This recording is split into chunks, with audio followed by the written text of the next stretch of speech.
Buyer's remorse is something that you have to come to terms with as a collector. Whether you're collecting toys, cards, books, or movies, you're bound to buy something that you regret. Whether it's for lack of quality or because something comes along right after you purchase something and it's just a better product. But I feel the truly worst examples of buyer remorse come from times when you buy something that you have expectations for and it just falls flat. It's mediocre, it doesn't reach the heights that you wanted it to. Greetings to all you dears and queers. I'm your local witch, Rosemary, but you can call me Rose or Rosie, whatever you prefer. Today I want to cover my thoughts on Transformers' masterpiece movie, Bumblebee, Optimus Prime. This figure retails for about 120 United States dollars, which is important to keep in mind for this review. This figure comes in a pretty nice package. It's got your traditional masterpiece black and silver matte finish with some red accents here and there. However, packaging is usually irrelevant to most collectors, but when it comes to the masterpiece line, these are meant to be high-end collector's item toys, and I feel this package isn't at that level. It's barely a step above retail packaging with its presentation. The product photography and the overall display is poor. Like, it's a shame to show off the product within, though after a few weeks with this toy, I'd be ashamed too. But why? Let's start in robot mode. Optimus is a hefty fellow, containing enough die-cast and solid plastic to give him a nice weight in hand. Despite only being 13 ounces, he feels chunky and solid. He's not just fun to hold, but he looks amazing too. There's so much detail and design on him. There's weathering effects on parts of his thighs that look wonderful as well. The red paint used on him looks luscious. The yellow arrows on his forearms might have needed another coat, but I think that they're going for a more worn look, and the lack of vibrancy of the yellow really works to the deco's favor. The detail continues on to the back with mechanical detail everywhere. Certainly, I think that of all the strengths that this figure has, the paint and detail is the top of them. He truly looks magnificent. He comes with details inside his chest too, and there's even a matrix of leadership in here. It's a light thing, coming in at 0.3 ounces despite being made of die-cast. The bronze paint on the matrix as well is a shade I much prefer to the typical orange or copper. Prime can hold his matrix, but it is a bit fiddly to get him into this pose, and the figure has a slight butterfly joint that helps, however, the chest windows work against this. Speaking of articulation, here's where things get bad. He has a standard range of articulation with opening fingers and opposable thumb. However, three things stick out. Why are his fingers so long, and why are they molded together? This is lazy, and it makes getting him into expressive poses hard because he's stuck with these sharp angled fingers. But ultimately I can excuse that because, again, this is a $120 figure.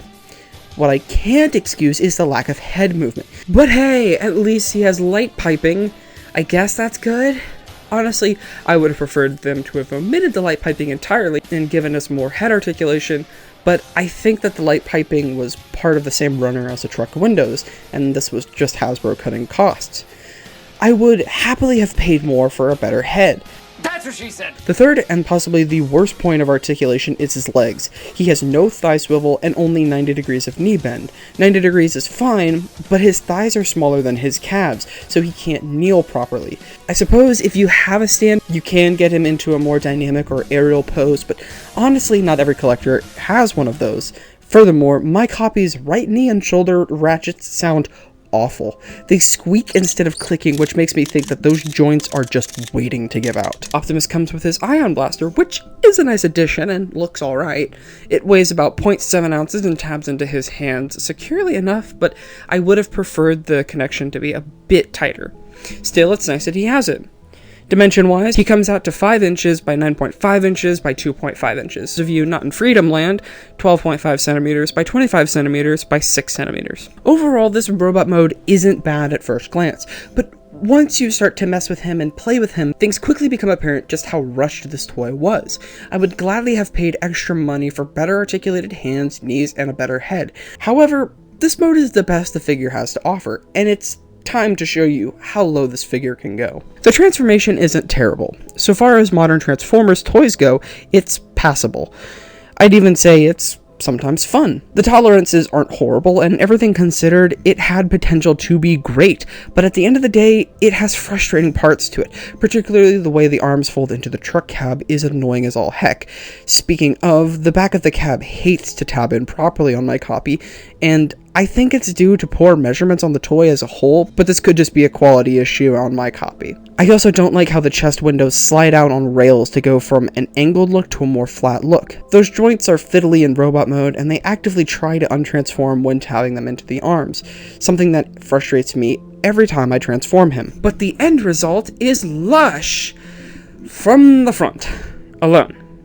The paint and detail continues to wow and amaze. However, one issue on the front is that the stripe is silver, which is not accurate to the screen model. That's going to become a running theme here. Optimus actually omits certain details and adds others in. The Freightliner looks kind of all over the place, and those who have keen eyes may also have noticed that he's got cat ears, which makes me wonder if this was supposed to be a different truck. But frankly, I can forgive those.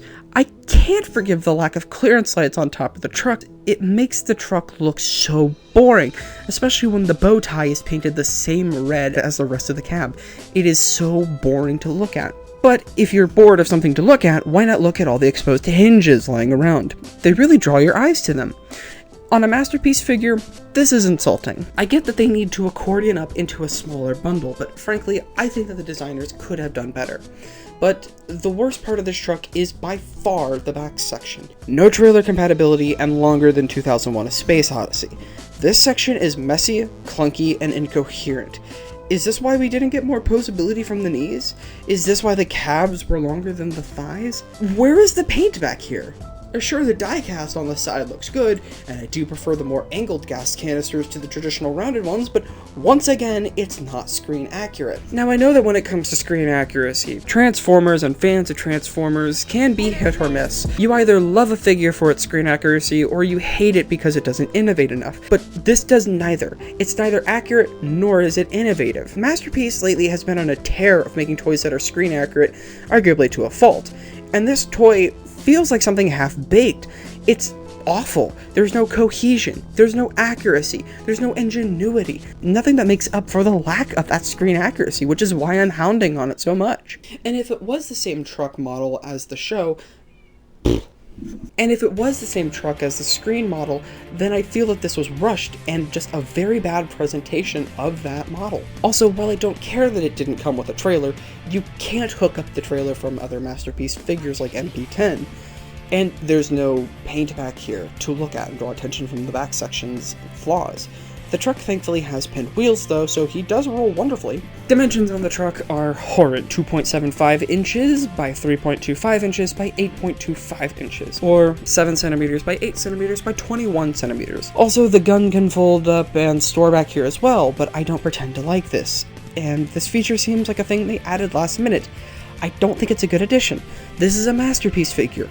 The truck mode is bad. Awful, actually. I think the Rise of the Beast Studio Series Optimus Prime has a cleaner back mode, because at least it's not $120. Ultimately, the problem with this figure is that it was rushed. Had they made him at a higher price point, given him more time in the oven, or just had he had a higher budget, I could have seen this being a good toy. However, as it stands, the truck has too many problems. Too many exposed hinges, an incoherent design, a terrible back section, not enough paint. The robot mode looks gorgeous, but it can't hold a good pose. The accessories are alright, I guess, but it's sometimes a struggle to use them with the robot. Everyone loved the Studio Series Bumblebee Optimus Prime, so if they had just taken that figure and scaled it up, I think that they could have had a great figure, but they didn't. This thing feels incomplete. It feels awful. Save yourself the money and skip this figure. I give the Masterpiece Movie 12 Optimus Prime a solid 4 out of 10. It comes so close to being good, but it's just mediocre. The omission of key articulation brings it down. The lack of coherence in the truck mode makes me wonder what Takara and Hasbro were thinking when they gave this the green light. As I said at the beginning, everyone experiences buyer's remorse, and unfortunately for me, this figure gave me that in spades. Maybe Masterpiece can still do good. Maybe Masterpiece movie figures are bad, but what about Masterpiece G? I hear that's been pretty alright. Well, next time, I want to look at a figure that I had really high expectations for, and not only was I blown away, but I feel that it knocked all those expectations out of the park. Until then, I've been your friendly Witch Rose. Ciao ciao. What about Masterpiece G? Well, the familiar would like to be on the screen now. Do you know? Yeah? Could you go on the floor for just a minute? Please? Pretty please?